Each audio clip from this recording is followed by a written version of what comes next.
नमस्कार। Civil services की video series के भाग 2 में आप सभी का मैं डॉक्टर मीनाक्षी यादव स्वागत करती हूँ। जो हमारी वीडियो सीरीज़ थी उसका जो फर्स्ट पार्ट हम लोगों ने किया था, उसमें हमने एक थोड़ा-सा लेआउट प्लान हमारा जो आगे की वीडियो सीरीज़ है, उसके बारे में हम लोगों ने चर्चा करी थी कि हम कौन-कौन से मुद्दों पे चर्चा करेंगे।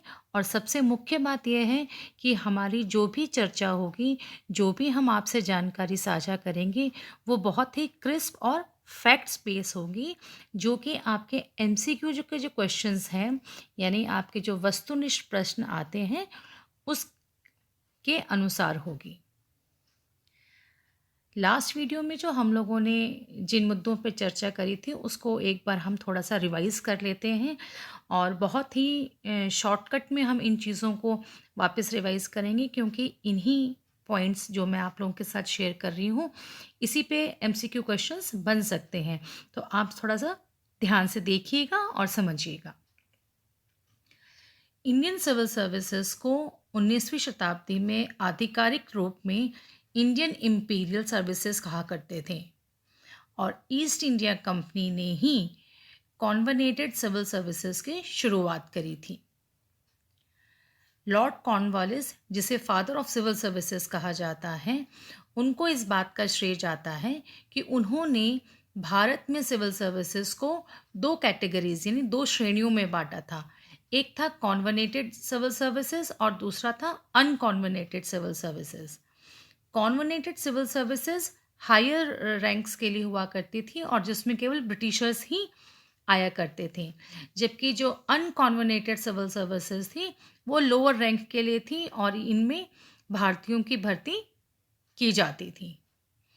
लॉर्ड विलिसली ने कलकत्ता में फोर्ट विलियम कॉलेज की स्थापना की थी, जिसका मूल उद्देश्य था जो सिविल सर्वेंट्स हैं उनको ट्रेनिंग देना।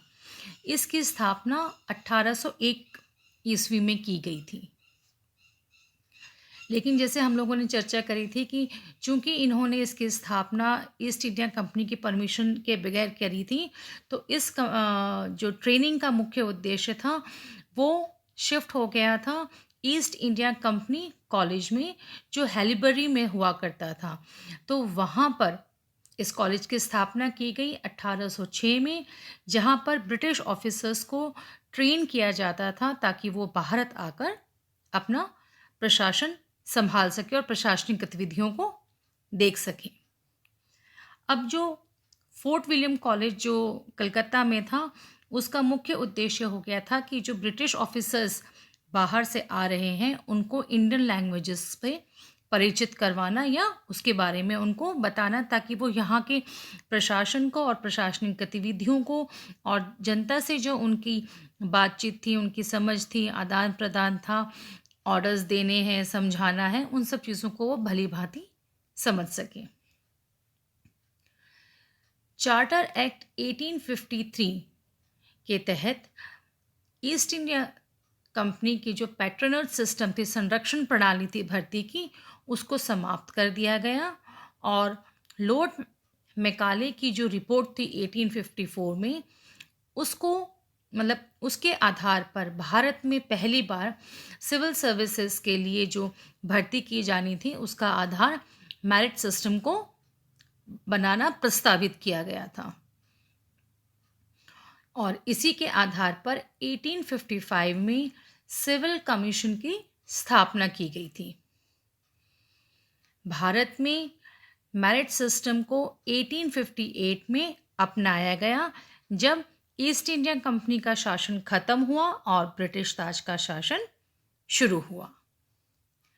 तो ये कुछ तथ्य थे जो हम लोगों ने पहले वाले वीडियो में किए थे। So it was just a brief flashback और यू कैन से रिवीजन। आज जो हमारी चर्चा रहेगी वो चर्चा हमारी जारी रहेगी कि ब्रिटिश क्राउन यानी ब्रिटिश ताज के समय भारत में सिविल सर्विसेज में क्या क्या बदलाव आए, क्या क्या मेन माइलस्टोन्स थे जो आपके एमसीक्यू क्वेश्चंस में आ सकते हैं। यानी ये पीरियड हो गया 1858 से 1947 तक का। अब जैसा कि हम सभी जानते हैं कि 1858 में ईस्ट इंडिया कंपनी का शासन खत्म होकर यहाँ भारत का शासन सीधा ब्रिटिश ताज के पास चला गया और जो सिविल सर्वेंट्स थे उनका appointment government act of India 1858 के तहत किया जाने लगा। जो भारत में इंडियन सिविल सर्विसेज थी उसको जो सेक्रेटरी ऑफ स्टेट इंडिया के लिए हुआ करते थे, जो कि ब्रिटिश कैबिनेट के मेंबर हुआ करते थे, उनके द्वारा इसकी अध्यक्षता की गई या वो इसको देखा करते थे। तो कहने का तात्पर्य ये है कि जो सेक्रेटरी ऑफ स्टेट का भारतीय प्रशासन पर सर्वाधिकार और नियंत्रण की जो शक्तियां उन्हें प्राप्त थी उसके तहत ही आगे की प्रशासनिक गतिविधियां गाइड हुआ करती थीं। हम सभी जानते हैं कि 1858 में ईस्ट इंडिया कंपनी का जो कॉलेज था यानी ईस्ट इंडिया कॉलेज को बंद कर दिया गया, जो कि पहले हमने कहा था कि 1806 में उसकी स्थापना की गई थी। तो उसको बंद करके लोक सेवकों को ब्रिटिश विद्यालयों में प्रशिक्षण दिए जाने लगा। शुरू में लॉर्ड वेल्लेस्ली ने ब्रिटिश सिविल सेवकों के ट्रेनिंग के लिए 1801 में कलकत्ता में फोर्ट विलियम की स्थापना की थी, फोर्ट विलियम कॉलेज की स्थापना की थी, लेकिन उसको बंद करके उसी की तर्ज पर ईस्ट इंडिया कंपनी कॉलेज की स्थापना की गई थी 1806 में हैलबरी में, और उसको 1858 में बंद कर दिया गया और जो ब्रिटिश लोक सेवक होते थे उनको ब्रिटिश विश्वविद्यालयों में प्रशिक्षण दिया जाने लगा। अब यदि हम बात करते हैं कि इंडियन सिविल सर्विसेज एक्ट की, जो कि 1861 में आया था, उसका मुख्य उद्देश्य ये था कि जो उच्च सेवा के जो सदस्य थे उसमें कुछ महत्वपूर्ण पदों को आरक्षित रखने का प्रावधान किया गया। यहाँ पे मैं एक बात और आपको बताना चाहूँगी कि इसके बाद सिविल सर्विसेज एक्ट 1870 आया और उसका मूलभूत उद्देश्य था कि जो 1861 में जो एक्ट आया था उसमें जो कमियां रह गई थी, जो त्रुटियां थीं, उसमें सुधार किया जाए। और वो सुधार का ये था कि इसमें भारतीयों के प्रवेश का प्रावधान किया गया, लेकिन खास तौर से ध्यान देने वाली बात यह है कि भारतीयों का प्रवेश का जो प्रावधान सिविल सर्विसेज एक्ट 1870 में किया गया था, लेकिन इसके जो तत्काल इसे लागू कब किया गया? 1879 में लागू किया गया और जिसका श्रेय जाता है उस समय के तत्कालीन वायसराय लॉर्ड लिटन को। तो इससे पहले केवल कागजों में ही रह गया था कि भारतीयों को प्रवेश देने का प्रावधान है, भारतीय आ सकते हैं, लेकिन इसे इम्प्लीमेंट कभी नहीं किया गया था। तो that is the main point कि भाई व्यवहारिक रूप में इसको लागू तो 1879 में किया गया था, लेकिन 1870 में ये प्रावधान कर दिया गया था कि भारतीयों का प्रवेश भी सिविल सर्विसेज में किया जा सकता है। अब जैसे कि आप इस स्लाइड पे देख सकते हैं, ये हैं चार्ल्स एडिसन। इनकी अध्यक्षता में लोक सेवक आयोग का गठन किया गया ताकि लोक सेवा में उच्च पदों पर आसीन होने की जो भारतीयों की दावेदारी थी उसके प्रति और अधिक न्याय हो सके। जैसे कि हमने अभी अभी कहा था कि 1870 में प्रावधान किया गया, लेकिन इसको लागू 1879 में किया गया, फिर भी पूरा उस ढंग से लागू नहीं किया गया था जितना कि इसको कागजों में बताया गया या जितना इसका प्रावधान किया गया था। सो these are some this is a picture of Charles Edison और इनकी अध्यक्षता में 1886 में एक कमेटी गठित की गई थी जो कि इनकी अध्यक्षता में गठित की गई थी। इसीलिए इसे हम कहते हैं कि एचिसन कमेटी की जब भी हम बात करते हैं तो you should remember that it was established in 1886। देखिए, दो चीज़ें बहुत ध्यान देने वाली बात है कि एक कई बार क्वेश्चंस में आता है कि भाई कब गठित की गई और कब इसकी रिपोर्ट दी गई, मीन्स कब कोई भी कमेटी हो, चाहे आपके स्वतंत्रता से पूर्व की बात करें हम या बाद की बात करें, व्हाट्सोएवर इट मे बी, आप जब भी नोट्स बनाएं तो आप दो चीज़ों का ध्यान रखिएगा कि जब भी हम किसी समिति की बात करते हैं तो आप अपने नोट्स में लिखिए कि इसका गठन कब किया गया और इसने रिपोर्ट कब दी। क्योंकि कई बार क्वेश्चंस में ये एक आधे शब्द ऐसे होते हैं जो हमको कन्फ्यूजन क्रिएट कर देते हैं। So while making the notes you make it very clear कि इसका गठन कब किया गया था और जो भी समिति हो उसने अपनी रिपोर्ट कब दी थी। अब जो चार्ल्स एचिसन की अध्यक्षता में जो कमेटी गठित की गई थी 1886 में, उन्होंने अपनी रिपोर्ट दी 1887 में और उन्होंने एक बहुत ही इम्पॉर्टेंट रिकमेंडेशन दी थी, एक बहुत ही इम्पॉर्टेंट सुझाव दिया था। जैसा कि हम सभी जानते हैं कि लॉर्ड कॉर्नवालिस ने सिविल सर्विसेज को दो कैटेगरीज में बांटा था, दो श्रेणियों में बांटा था, कॉन्वनेटेड और अनकॉन्वनेटेड। तो अब चार्ल्स एडिसन की जो समिति जिनकी अध्यक्षता में जो गठित की गई थी, उसकी जब रिपोर्ट 1887 में आई थी, उनकी एक मेन रिकमेंडेशन ये थी कि जो सिविल सेवा के जो 2 स्तरीय वर्गीकरण हैं उसकी जगह 3 स्तरीय वर्गीकरण होने चाहिए, यानी इम्पीरियल, प्रोविंशियल यानी प्रांतीय और सबऑर्डिनेट यानी आपकी अधीनस्थ सेवाएं। तो इस आधार पर सिविल सेवाओं का बंटवारा किया जाना चाहिए, ऐसी उनकी रिकमेंडेशन थी। अब अगर हम सीधा लैंडमार्क्स की या माइलस्टोन्स की बात करते हैं तो हम सीधा आते हैं गवर्नमेंट एक्ट ऑफ 1909। अब जिस इम्पीरियल सर्विसेज की हम बात करें, यानी आपकी इंडियन सिविल सर्विसेज, जिसको हम इम्पीरियल सर्विसेज के नाम से जानते थे स्वतंत्रता से पूर्व, और जिसकी अध्यक्षता सेक्रेटरी ऑफ स्टेट किया करते थे, जो ब्रिटिश कैबिनेट के मेंबर्स हुआ करते थे, उन्होंने जो इंडियन सिविल सर्विसेज थी यानी उस समय की इम्पीरियल सर्विसेज थी, उनको 2 श्रेणियों में बांटने का प्रस्ताव किया। वो था ऑल इंडिया सर्विसेज और सेंट्रल सर्विसेज। देखिए ये हम लोग सिर्फ लैंडमार्क्स की बात कर रहे हैं and you should note down कि आज की जो हमारी प्रशासनिक व्यवस्था है या जो हमारा सिविल सर्विसेज का जो पैटर्न है, किस किस स्तर पर सिविल सर्विसेज हैं, वो काफ़ी कुछ उसकी जो पृष्ठभूमि या जो इतिहास है वो हमको ब्रिटिश काल से ही देखने को मिलता है। So these are some important things which you have to keep in mind. Aitchison committee के बाद 1912 में इल्सिटन की इस अध्यक्षता में एक शाही आयोग की स्थापना की गई और जिन्होंने अपनी रिपोर्ट 1915 में दी, यानी अपनी स्थापना के 3 वर्ष के बाद उन्होंने इसकी रिपोर्ट दी। तो कभी कभी MCQ क्वेश्चंस में आ जाता है कि जो शाही कमीशन लोक सेवाओं पर बैठा था वो और किस नाम से जाना जाता है, तो डेट इज़ द आंसर कि इलिस्टन कमीशन के नाम से भी इसको जाना जाता है, जिसकी स्थापना 1912 में हुई थी और जिसने अपनी रिपोर्ट दी थी 1915 में, यानी 3 साल के बाद।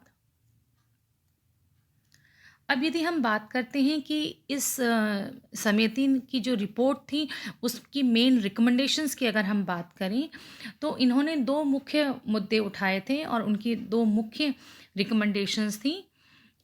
एक तो ये थी कि जो उच्चतर पद थे सिविल सर्विसेज पे, उन पे भर्ती आंशिक रूप से इंग्लैंड में होनी चाहिए और आंशिक रूप से भारत में की जानी चाहिए, क्योंकि इससे पहले तक जितने भी उच्चतर पद थे उसकी भर्ती जो भी होती थी वो ब्रिटेन में ही होती थी, तो उसके जो एग्ज़ाम्स वगैरह भी होते थे वो भी वहीं पर होते थे। तो इनकी रिकमेंडेशन थी कि भी पार्शियली इंग्लैंड में होने चाहिए और कुछ पार्शियली इंडिया में होने चाहिए। दूसरी उनकी जो मुख्य रिकमेंडेशन थी वो ये थी कि भारत सरकार के अधीन जो सेवाएं हैं उनको श्रेणी 1 और श्रेणी 2 में वर्गीकृत किया जाए, मीन्स क्लास 1 और क्लास 2 में। देखिए, ये रिकमेंडेशंस जितनी भी आपकी कमिटीज़ बनी हैं, जो अभी मैं आपसे डिस्कस कर रही हूँ, आप इनको ध्यान से पढ़िएगा, क्योंकि जैसे क्वेश्चंस कई बार आ जाते हैं कि भई सो एंड सो समिति ने कौन-कौन से रिकमेंडेशंस नहीं दी थी। कई बार क्वेश्चंस ऐसे भी आ जाते हैं, तो until unless you are very sure कि हाँ, ये रिकमेंडेशंस थी, it will be very difficult for you to correct the right answer. तो इसलिए जो मुख्य रिकमेंडेशंस हैं, ज़्यादातर उन्हीं पे क्वेश्चंस बनते हैं। तो ये 2 मुख्य रिकमेंडेशंस इल्स्टिंगटन आयोग की थी, जो उन्होंने प्रस्तुत की थी ब्रिटिश ताज को। इसके बाद हम चलते हैं सीधा मॉन्टेग्यू चेम्सफोर्ड रिपोर्ट की ओर। It is a very famous committee, it has been there, Montagu Chelmsford committee, जिसको हम 1919 का भारत सरकार अधिनियम के नाम से भी जानते हैं। यदि हम लोक सेवाओं के विकास क्रम में अगर हम बात करते हैं कि अगला मील का पत्थर कौन-सा था, कौन-सा माइलस्टोन था, तो दैट वाज़ डेफ़िनेटली 1990 का मॉन्टेग्यू चेम्सफोर्ड रिपोर्ट, जिसको गवर्नमेंट ऑफ इंडिया एक्ट 1919 के नाम से भी जानते हैं, या फिर मोंटफोर्ट 1919। तो ये 3 चीज़ें आपको ध्यान में रखनी है कि Montagu Chelmsford 1919, it is also known as government of India act 1919, या फिर मोंटफोर्ट 1919। तो तीनों एक ही चीज़ हैं। इस अधिनियम के समय खास तौर से आप ध्यान रखिएगा कि इट मीन्स 1919 तक भारत में उस समय 9 अखिल भारतीय सेवाएं मौजूद थीं। अब यदि हम बात करते हैं कि इनकी क्या रिपोर्ट थी और इन्होंने क्या मुख्य रिकमेंडेशंस दी थी, तो उस पे कुछ मुख्य बिंदु हैं जिनको हम लोग अभी चर्चा कर लेते हैं। भारत और इंग्लैंड में एक ही समय पर प्रतियोगी परीक्षाएं आयोजित की जाए, ऐसी उनकी रिकमेंडेशन थी, उन्होंने ऐसी अनुशंसा की थी। और दूसरा, 1919 के सुधारों के फलस्वरूप पहली बार प्रतियोगिता परीक्षा, यानी जो इंडियन सिविल सर्विसेज परीक्षा थे, जिसको हम ICS बोलते हैं, ब्रिटिश सिविल सेवा आयोग के पर्यवेक्षणाधीन में 1922 में भारत में पहली बार इलाहाबाद में आयोजित हुई, और फिर उसके बाद दिल्ली में होने लग गई थी। तो जो एक और ख़ास ध्यान देने वाली बात यह है कि इन्होंने एक अनुशंसा की थी, या आप कह सकते हो कि एक प्लेटफॉर्म तैयार किया था कि भविष्य में पब्लिक सर्विस कमीशन की स्थापना, और इसी के फलस्वरूप सेंट्रल पब्लिक सर्विस कमीशन की स्थापना की गई थी 1926 में सिविल सेवकों की भर्ती के लिए। जो सेंट्रल पब्लिक सर्विस कमीशन है, इसके बारे में हम लोग डिटेल में और आगे आने वाले वीडियोस में चर्चा करेंगे, जब हम UPSC और जो स्टेट PSCs हैं उनके बारे में बात करेंगे। Then we will discuss the things in length. जैसे मैंने आपसे कहा था कि पहले एग्ज़ाम्स लंदन में हुआ करते थे और बाद में भारत में होने लगे। तो भारत में भी सबसे पहले इलाहाबाद में हुए थे 1922 में, और फिर बाद में दिल्ली में होने लग गए थे एग्ज़ाम्स वगैरह जो भी थे। अब आगे बढ़ते हुए, जैसे हमने कहा कि 1922 में आपके जो एग्ज़ाम्स है वो यहाँ पर होने लग गए थे, तो एक और बहुत इम्पॉर्टेंट चीज़ ये थी जो आपको मैं बताना चाहूँगी कि 1922 में भारत सरकार द्वारा जो निम्नतर सेवाएं थीं, उनमें भर्ती के लिए कर्मचारी चयन बोर्ड का गठन किया गया, और 1926 तक यह काम करता रहा। इसके बाद जो भी कार्य थे उसके लिए नवगठित जो लोक सेवा आयोग थे, उनके द्वारा स्थापना उसकी की गई, और उन्हीं के द्वारा ये काम किए जाने लगे। अब यदि हम आगे चलते हैं तो ली कमीशन, आप जब कभी भी नेट को सर्च करेंगे तो आप ध्यान रखना, लॉर्ड ली के नाम से बहुत सारे हैं। तो जो हमारा ध्यान देने वाली हमें बात है, जो सिविल सर्विसेज कंसर्न में अगर हम बात करते हैं, तो वो थे लॉर्ड ली ऑफ फेरहम। तो आप कभी भी अगर देखें तो केवल लॉर्ड ली ना देखें, आप पूरा नाम देखें।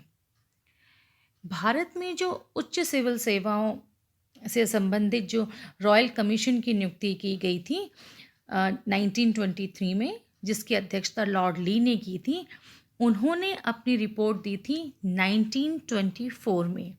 प्लीज़ ध्यान रखिएगा, कमेटी गठित हुई थी 1923 में, रिपोर्ट दी गई थी 1924 में। और इस कमेटी की सबसे खास बात जो थी कि इस कमेटी में पहली बार जितने भी सदस्य थे उनमें से आधे ब्रिटिशर्स थे और आधे भारतीय थे।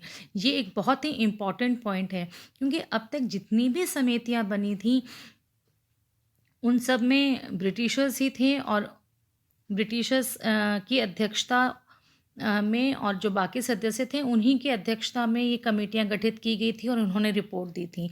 But that is another milestone in the history of civil services, that was Lee commission which was established in 1923.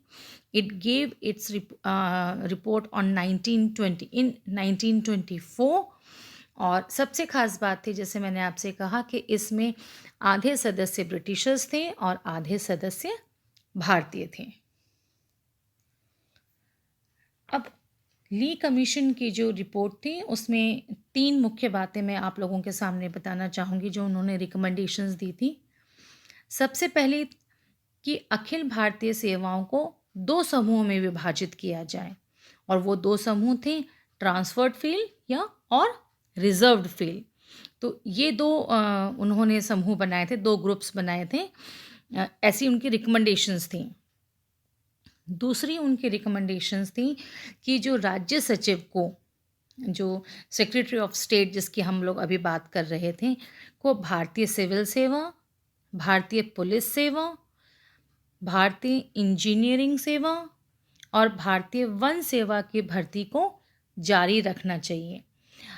थोड़ी देर पहले हमने बात करी थी कि यहाँ पब्लिक सर्विस के कमीशन के गठन की हम लोग बात कर रहे थे, लेकिन यहाँ पर एक और चीज़ इम्पॉर्टेंट है कि जो इन सेवाओं की भर्ती की थी, उन सेवाओं में भर्ती का अधिकार राज्य सचिव के पास ही रखा जाए, ऐसी ली कमीशन की अनुशंसा थी। और भारत में उस समय 9 अखिल भारतीय सेवाएं थी, तो बाकी की जो थी उनके लिए उनकी कैटेगरी और प्रायोरिटीज़ अलग थी और प्रोविजंस भी अलग थे।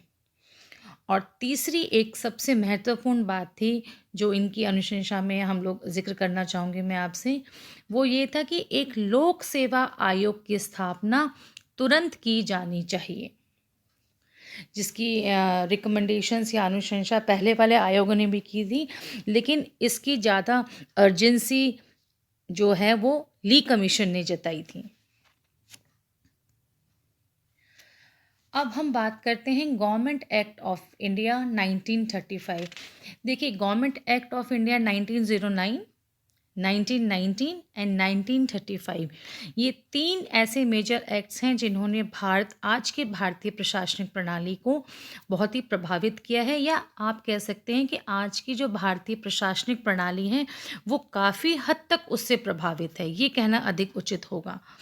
लेकिन चूंकि हम अभी केवल सिविल सर्विसेज की ही बात कर रहे हैं, तो इन तीनों एक्ट्स में सिविल सर्विसेज से संबंधित जो प्रावधान किए गए थे या जो रिकमेंडेशंस दी गई थी, हम अभी केवल उन्हीं पे चर्चा कर रहे हैं।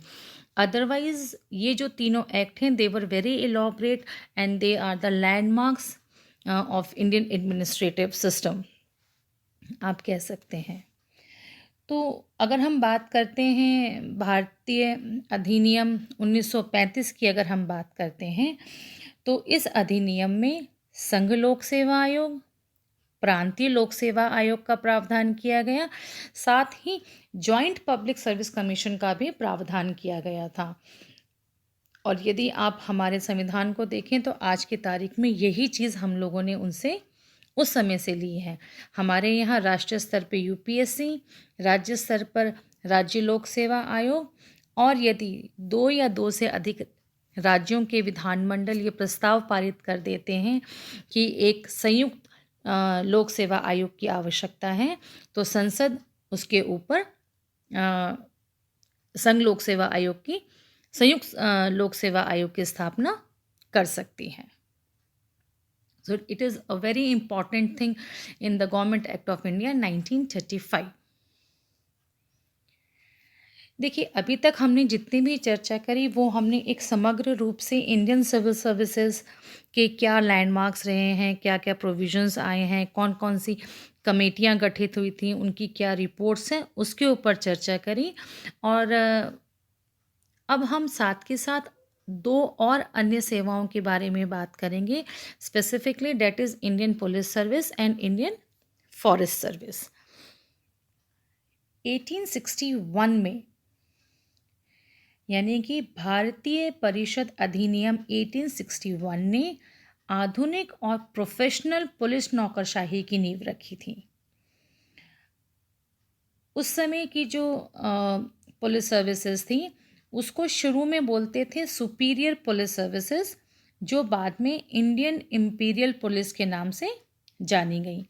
ठीक उसी प्रकार से जैसे इंडियन सिविल सर्विसेज को उस समय इंडियन इम्पीरियल सर्विसेज बोलते थे, ठीक उसी प्रकार से आज के तारीख में जो इंडियन पुलिस सर्विस है, शुरू में उसको सुपीरियर पुलिस सर्विसेज बोलते थे और बाद में वो इंडियन इम्पीरियल पुलिस सर्विसेज कहलाई। और स्वतंत्रता तक यानी 1947 तक it was named like that only, लेकिन स्वतंत्रता के 1 वर्ष के बाद इसका नाम बदलकर इंडियन पुलिस सर्विसेज कर दिया गया। Means the imperial police was, the name was replaced by Indian police service. Bharat में जो ब्रिटिश गवर्नमेंट थी उन्होंने इम्पीरियल फॉरेस्ट सर्विस की स्थापना की थी 1867 में, और इसी में कार्यरत कर्मचारियों की ट्रेनिंग के लिए उन्होंने एक इंडियन फॉरेस्ट कॉलेज की स्थापना की थी 1938 में। अब यहाँ पर मैं आपको एक बहुत ही इम्पॉर्टेंट चीज़ बताना चाहूँगी कि स्वतंत्रता के समय, इट मीन्स 1947 में हमारे पास 2 अखिल भारतीय सेवाएं थीं। वो थी Indian civil service and imperial police service, यानी कि इंडियन सिविल सर्विसेज, और 1 साल के बाद उसका चूँकि नाम चेंज हो गया था तो आप कह सकते हैं इंडियन पुलिस सर्विस। आज की जो आधुनिक इंडियन फॉरेस्ट सर्विस की हम बात करते हैं उसकी स्थापना हुई थी 1966 में। हालांकि इंडियन फॉरेस्ट सर्विसेज का अगर हम इतिहास देखें तो स्वतंत्रता से पूर्व ब्रिटिश काल में हमें देखने को मिलता है, क्योंकि इम्पीरियल फॉरेस्ट सर्विस भी थी और उनकी ट्रेनिंग के लिए भी कॉलेज की स्थापना की गई थी 1938 में। लेकिन स्वतंत्रता के वक्त केवल 2 ही अखिल भारतीय सेवाएं थीं। तीसरी अखिल भारतीय सेवाएं 1966 में आई। तो आज की जो चर्चा थी वो केवल ब्रिटिश काल, यानी आपका जो ब्रिटिश ताज का समय था 1858 से लेके 1947 तक ही सीमित था। आप लोगों से मैं उम्मीद करूंगी कि आप इन वीडियोस को एक बार फिर देखें और जो आपको स्पेसिफिक डिटेल्स दी गई हैं आप उसको नोट डाउन करें, और साथ के साथ आप इस बात पे विचार करें कि इन पे कैसे क्वेश्चंस बन सकते हैं। उससे आपका जो है कन्फ्यूजन है और आपके जो कंसेप्ट्स हैं वो कन्फ्यूजन दूर होगा और कंसेप्ट्स और बेटर क्लियर होंगे। तो आज की चर्चा केवल इतनी ही। नेक्स्ट क्लास में हम एक बार जस्ट वापस रिवाइज कर लेंगे, जस्ट अ क्विक रिविजन, पूरा ब्रिटिश काल मींस ईस्ट इंडिया कंपनी का टाइम भी और ब्रिटिश ताज का टाइम भी, और इसके अलावा हम लोग कुछ इंटरेस्टिंग फैक्ट्स भी डिस्कस करेंगे। और इन तथ्यों को डिस्कस करने का मुख्य उद्देश्य, जैसे मैंने आपसे कहा था कि आगे की जो आपकी सिविल सर्विसेज की जो प्रतियोगी परीक्षाएं हैं उनमें भी इस तरह के क्वेश्चंस आते हैं। अपार्ट फ्रॉम डैट जो नेट यूजीसी के जो क्वेश्चन पेपर आता है पब्लिक एडमिनिस्ट्रेशन का, या जो स्लैट का एग्ज़ाम होता है पब्लिक एडमिनिस्ट्रेशन का, उसमें भी जो रिक्रूटमेंट है और जो सिविल सर्विसेज वाला पोर्शन है उसमें इस तरीके के क्वेश्चंस पूछ लिए जाते हैं। तो मैं उम्मीद करती हूँ दो the discussion is very short and crisp but it will definitely fulfill the need of your competitive exams, that to keeping mind in your MCQ questions. So let's meet next week. Till then, have a good time.